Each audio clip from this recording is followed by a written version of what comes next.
संजय हमारे साथ इस वक्त मौजूद हैं। संजय नमस्कार, कहाँ से बात कर रहे हैं? सिरसा से। जी जी, पूछिए क्या जानना चाहते हैं? एमबीसी का से ले या न ले? अच्छा, किस किस भाव? अच्छा, लेना चाहते हैं आप? हाँ जी। ठीक है, इन लेवल्स पे आप नजरिया आपका लॉन्ग टर्म का है? हाँ, लॉन्ग टर्म का 4-5 महीने। अच्छा, 4-5 महीने। चलिए, हाँ जी। ध्वनि जरा बताइए, 4-5 महीने के नजरिए से एनबीसीसी इन लेवल्स पे कैसा लग रहा है आपको? सबसे पहले तो यहाँ पे 4-5 महीने लॉन्ग टर्म नजरिया नहीं होता है। लॉन्ग टर्म मतलब आप अगर 1 साल से ज्यादा का यहाँ पे होल्डिंग पीरियड रखना चाहे तो उसे लॉन्ग टर्म के लिए सजेस्ट करा जा सकता है। यहाँ पे ये बस एक आपकी शॉर्ट टर्म की ट्रेडिंग पोजीशन रहेगी और डेफिनेटली यहाँ पे करंट लेवल पे आप इसके अंदर एंटर कर सकते हैं।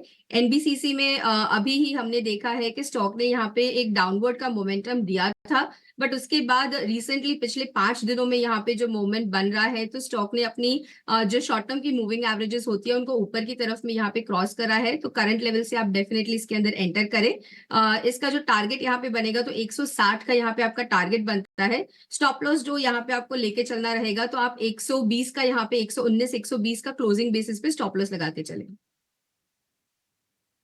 60 के टारगेट के लिए 120 के स्टॉप लॉस के साथ आपको एनबीसीसी में रुकने की सलाह दी जा रही है। ध्वनि, इरेडा पर सवाल पूछना चाह रही है हमारी एक दर्शक प्रिया गोस्वामी, यूट्यूब की दर्शक हैं।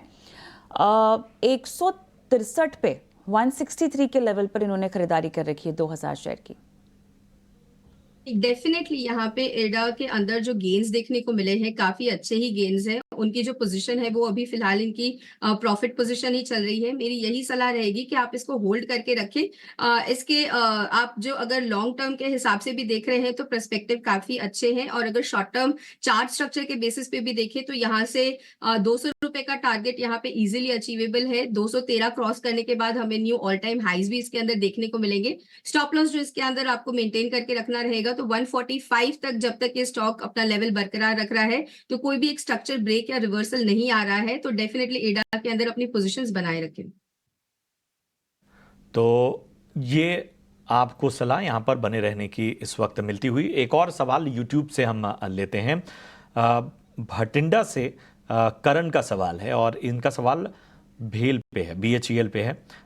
50 रुपए के भाव पे इन्होंने एंट्री की हुई है। 1000 स्टॉक इनके पास हैं। गिरीश बताएं क्या करना चाहिए भेल में?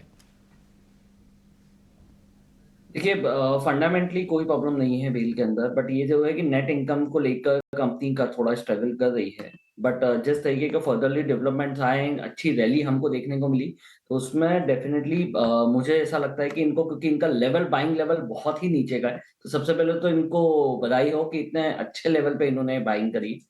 बट मुझे ऐसा लगता है कि इनको होल्ड ही रहने देना चाहिए, ट्रेल स्टॉप लॉस से चलते जाएं। बट बिकॉज ये डिविडेंड ओरिएंटेड स्टॉक्स भी है, कंपनीज आगे लिए फर्दरली इंजीनियरिंग लेवल्स पे काफी अच्छा काम कर रही है, ऑर्डर बुक धीरे धीरे इम्प्रोवाइज कर रही है।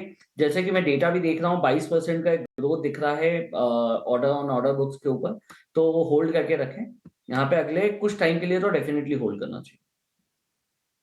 ध्वनि,